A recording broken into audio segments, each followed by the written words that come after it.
তো এখানে আসার পরে যতটুকু ওষুধ যতটুকু চলছে আপাতত আগের থেকে বেস্ট আছে, ভালো আছে।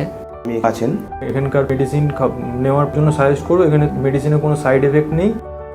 এখানকার যে ওষুধ খেয়ে আমার মা আগের থেকে অনেক ভালো আছে। এই আয়ুর্বেদিক ওষুধ খেয়ে বাবা এখন খেতে পারছে, ঘুমাতেও পারছে।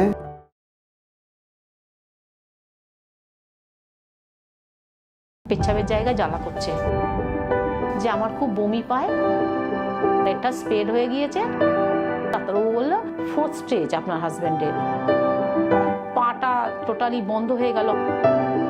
আমার হাজবেন্ডের নাম জনার্দন সমাদ্দার, আমি ওনার ওয়াইফ কাকলি সমাদ্দার। আমার হাজবেন্ডের 2.5 মাস পৌনে 3 মাস আগে ওনার জ্বর হয়েছিল। উনি একটু সুগারের রুগী ছিলেন। উনি হঠাৎ আমাকে একদিন বলেন যে ওনার পেচ্ছাবের জায়গায় জ্বালা করছে, আর মাঝে মাঝেই বলতো যে আমার খুব বমি পায়, শক্ত খাবার খেলে, একটু ফেনা ফেনা ভাত খেলে, নরম নরম খেলে আমার প্রবলেমটা হবে না, বমিটা হবে না। তারপরে এই পেচ্ছাবের যখন ইনফেকশনটা যখন দেখা দিল, প্রচন্ড জ্বালা পোড়া জ্বর, তখন আমি নিমতার ওখানে দেখানো হয়েছিল এবং বলেছিল যে ভাবে আমার না খেলে এইখানটায় আটকে থাকে, আমার পেচ্ছাবের তো ইনফেকশন হয়েছে, জ্বালা যন্ত্রণা, কিন্তু আমার এখানটা আটকে থাকে। কিন্তু ওনারা বুঝতে পারলাম না ডায়াগনোসিস কিরম করলো। উনারা ইসিজি করালো, এক্সরে করালো, ব্লাড করালো, পেচ্ছাবের পরীক্ষা করালো, কিন্তু তাতে ধরা পড়লো যেগুলো সেগুলো আমাদের ওষুধপত্র দিল। ওষুধপত্র দেওয়ার পরেও কিন্তু ওনার পেচ্ছাবের জায়গা জ্বালাটা কমেনি। তখন আমরা গ্যাস্ট্রোর ডাক্তারের সঙ্গে আলোচনা করি। প্রথম দিন দেখেই নাকি বুঝতে পেরেছি ক্যান্সার।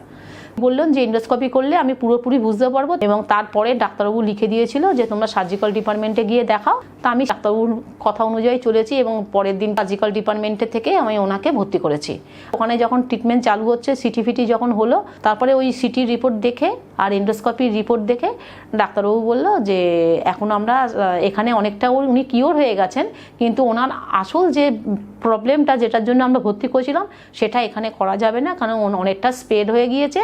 তখন আমি জিজ্ঞাসা করলাম ডাক্তারবাবু কত নম্বর স্টেজ চলছে, তখন ডাক্তারবাবু বললো যে এটা হলো 4th স্টেজ আপনার হাজব্যান্ডের, এবার কেমোথেরাপি ছাড়া ওনাকে কিচ্ছু করা যাবে না। তখন আমরা কেমোথেরাপির ওখানে গেলাম এবং যাওয়ার পরে যখন দেখা টাকা করলাম, তার আগের দিনকে হঠাৎ আমার হাজব্যান্ডের পাটা টোটালি বন্ধ হয়ে গেল, হাঁটা চলা, হাঁটতে পারছে না, পায়ে জোর পাচ্ছে না। তখন ডাক্তার বলল যে আমাদের তো এখানে কোনো কিছু করার নেই, আপনারা একটা কাজ করুন, আপনারা কেমো ডিপার্টমেন্টে যতক্ষণ না হাঁটতে পারে ততক্ষণ তো দেবে না ডাক্তার বলছে, তো ওটার আপনারা চেষ্টা করুন ফিজিওথেরাপি করানো, নানা রকম যে ওষুধ টষুধ আয়রন টায়রন ওষুধ দিয়েছে যাতে গায়ে বল হয়, খাবার দাবার খায়, সেই সমস্ত ব্যবস্থা করেছেন। সেইগুলোই আমরা এখন করছি।